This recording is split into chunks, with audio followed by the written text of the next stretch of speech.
उनके पक्ष में जाएंगे।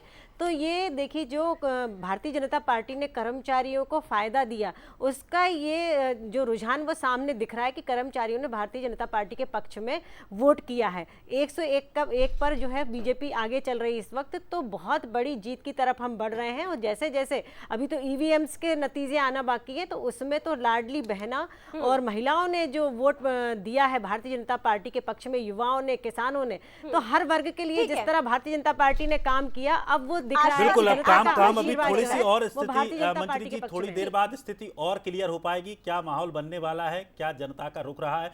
रवि, आप किस तरह से देखते हैं?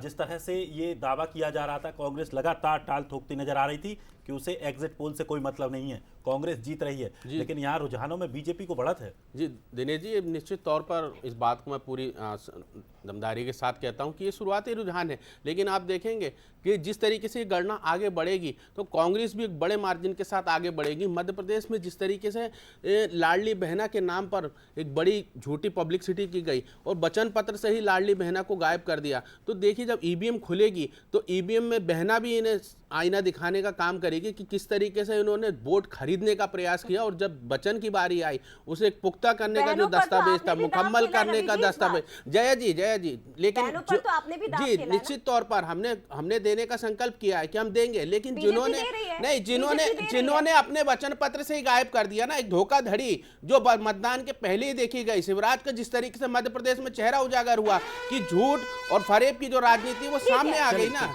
ठीक है, तो आप देखेंगे कि जैसे ईवीएम खुलेगी वैसे वैसे बहने भी इन्हें आईना। सबसे पहले बड़ी खबर इस वक्त की, सबसे पहले बलसल न्यूज पर, मध्य प्रदेश में बीजेपी ने सेंचुरी शुरुआती रुझानों में लगा दी है। इस वक्त की सबसे बड़ी खबर आपको बता रहे हैं, बीजेपी की रुझानों में सेंचुरी हुई है, यानी कि 100 का आंकड़ा पार कर चुकी है बीजेपी।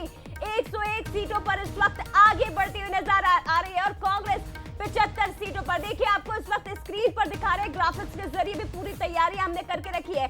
230 सीटें, 101 पर बीजेपी लीड लेती दिखाई दे रही है, 75 सीटें ऐसी हैं जहां कांग्रेस बढ़त बनाती नजर आ रही है। लेकिन क्या होगा, ये शुरुआती रुझान है, क्या जो एग्जिट पोल में नतीजे आए हैं वही बीजेपी के पक्ष में जाएंगे? ऐसा अगर होता है तो बीजेपी 2003 का जो परिणाम है वो दोहराती 2023 में नजर आएगी। पाराशर जी, क्या कहेंगे सर? बिल्कुल, तस्वीर काफी थोड़ी क्लियर होती हुई